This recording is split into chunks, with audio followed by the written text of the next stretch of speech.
ভাবুন, একদিকে ইসরায়েল, অন্যদিকে ইরান, আর মাঝখানে বিশ্বের সবচেয়ে শক্তিশালী দেশ আমেরিকা।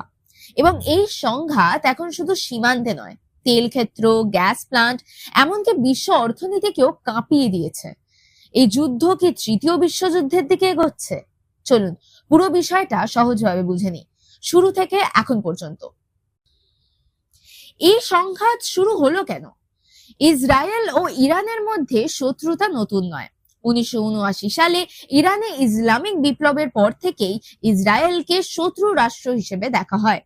ইরান সমর্থন করে লেবাননের হেজবোল্লাহ ও গাজার হামাস, যারা ইসরায়েলের বিরুদ্ধে লড়াই করে। অন্যদিকে ইসরায়েল বারবার অভিযোগ করেছে যে ইরান গোপনে নিউক্লিয়ার ওয়েপন্স প্রোগ্রাম চালাচ্ছে।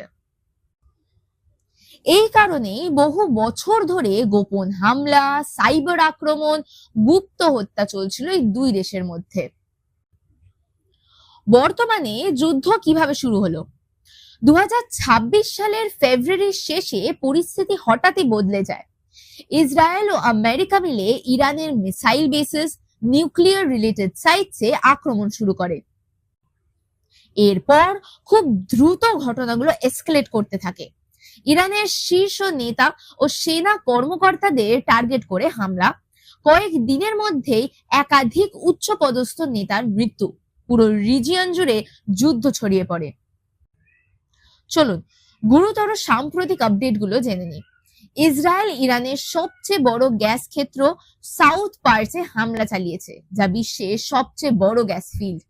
এর জবাবে ইরান কাতার, সৌদি আরব ও ইউএই এর এনার্জি ফ্যাসিলিটিসে মিসাইল হামলা চালায়।